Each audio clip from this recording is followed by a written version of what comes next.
નમસ્કાર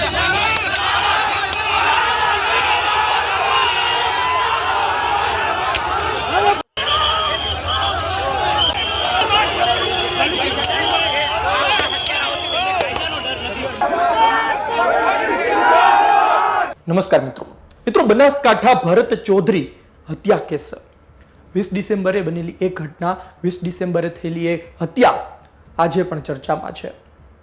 આરોપીનું રિકન્સ્ટ્રક્શન કરવામાં આવ્યું છે અને જાહેરમાં ધોકાવાળી થઈ છે. વિસ્તારથી વાત કરું, ગુજરાતમાં છેલ્લા લાંબા સમયથી પોલીસ સામે સવાલો થતા હતા.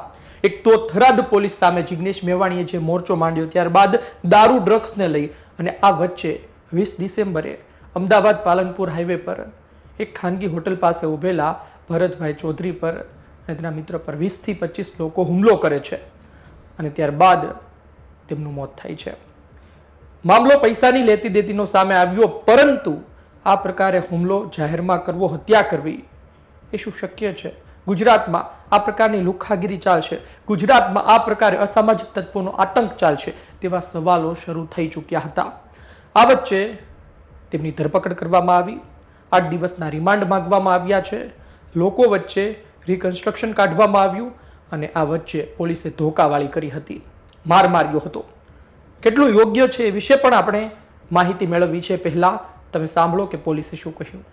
આપણે જણાવું કે બનાસકાંઠા જિલ્લામાં 20/12/2025 ના રોજ જે બનાવ, જે જગ્યાએ આ બનાવ થયો હતો, જ્યાં શ્રી ભરતભાઈ ચૌધરી જ્યાં મૃત્યુ નિપજવામાં આવ્યું હતું, એવા જે રીઢા આરોપીઓ પર જ્યારે પોલામપુર પશ્ચિમમાં ગુનો દાખલ થયો હતો, એ બાબતે એ લોકોને અરેસ્ટ કરીને 8 દિવસના રિમાન્ડ લેવામાં આવે છે.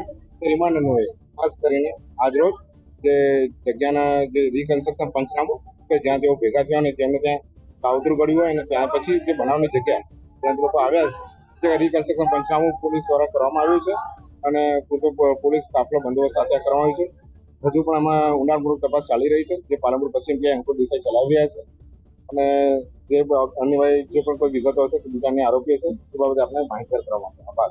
આપણે સાંભળ્યું કે પોલીસે શું કહ્યું. આ પ્રકારની ઘટનામાં જે હત્યારા હોય, આરોપી હોય, તેના પર લોકોને ખૂબ ગુસ્સો હોય કે આ પ્રકારે કઈ રીતે હત્યા કરી શકે, અને આ મામલો તો સામાજિક બની ચૂક્યો હતો સમય જતાં. લોકોને ગુસ્સો હોય કે આપણે પણ સુરક્ષિત નથી, કાલ સવારે આપણી સાથે પણ આ પ્રકારનું થઈ શકે છે, એટલે આને કડકમાં કડક સજા થવી જોઈએ. પરંતુ પોલીસે જે ધોકાવાળી કરી એ જોઈને લોકોએ પોલીસ જિંદાબાદના નારા લગાવ્યા, પોલીસની વાહવાહી કરી અને વાહ, આને જ લાયક છે તેવા શબ્દો. તમને આ દ્રશ્યો જોઈને ખૂબ મજા આવે, પરંતુ આની પાછળ પોલીસ કર્મચારીઓએ ઘણું ભોગવવું પણ પડતું હોય છે. કાયદો શું કહે છે તે વિશે પણ આપણે થોડું જાણી લઈએ, કારણ કે સમગ્ર ઘટનામાં એ જાણવું અત્યારે ખૂબ જરૂરી છે. સજા આપવાનો અધિકાર માત્ર કોર્ટનો છે.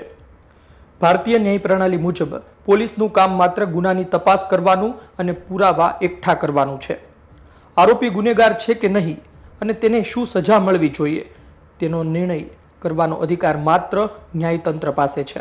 પોલીસ પોતે જ જજ બનીને સજા આપી શકે નહીં. સુપ્રીમ કોર્ટનો કડક આદેશ. કસ્ટોડિયલ ટોર્ચર એટલે કે કસ્ટડીમાં મારપીટ એ માનવ અધિકારનું ગંભીર ઉલ્લંઘન છે. આરોપીને શારીરિક રીતે નુકસાન પહોંચાડવું એ બંધારણની કલમ 21 જે જીવવાનો અધિકારની વાત કરે છે તેની વિરુદ્ધમાં છે. ગેરબંધારણીય બાબત. તાજેતરમાં જ સુપ્રીમ કોર્ટનું અવલોકન છે કે પોલીસ દ્વારા કરવામાં આવતી ત્વરિત ન્યાયની કાર્યપ્રણાલી, જેમ કે એન્કાઉન્ટર, જાહેરમાં માર મારવો, તે કાયદાના શાસન માટે ખતરનાક છે. લોકશાહીમાં આવી ભીડશાહી જેવી માનસિકતાને સ્થાન નથી. પોલીસ સામે થઈ શકે તેવી કાર્યવાહી.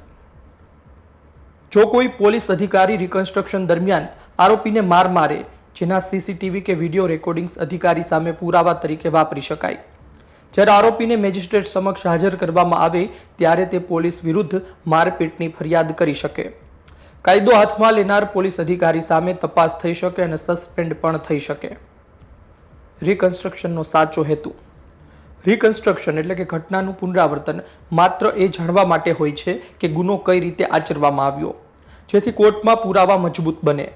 તેમાં આરોપીને માર મારીને કબૂલાત કરાવવી કે તેને નીચો બતાવવો તે કાયદેસરની પ્રક્રિયા નથી. સારાંશ. ઘણીવાર પોલીસ લોકોના આક્રોશને શાંત કરવા અથવા પોતાની ધાક જમાવવા આવું કરતી હોય છે, પરંતુ તે કાયદાની વિરુદ્ધ છે. જો કોઈની સાથે આવું થાય તો તે માનવ અધિકાર પંચમાં ફરિયાદ કરી શકે છે. તો અંતે આપણે જાણ્યું કે કાયદો શું કહે છે. ખેર હાલ હત્યારા પકડાઈ ચૂક્યા છે, તેનું રિકન્સ્ટ્રક્શન પણ કરવામાં આવ્યું છે. આપણે આગળ જોઈએ કે તપાસમાં શું સામે આવે છે. એક વાત 100%ની છે કે આ પ્રકારે લુખ્ખાઓ ન ફરવા જોઈએ. આ પ્રકારે અસામાજિક તત્વો કોઈ પણ હોય તેને કડકમાં કડક સજા થવી જોઈએ. એને પણ અધિકાર નથી કોઈની હત્યા કરવાનો, કોઈની જાન લેવાનો. આપનો અભિપ્રાય કોમેન્ટ બોક્સમાં જરૂરથી જણાવજો. આ વિડીયો માહિતી પસંદ આવી હોય લાઈક કરજો, શેર કરજો. ધન્યવાદ.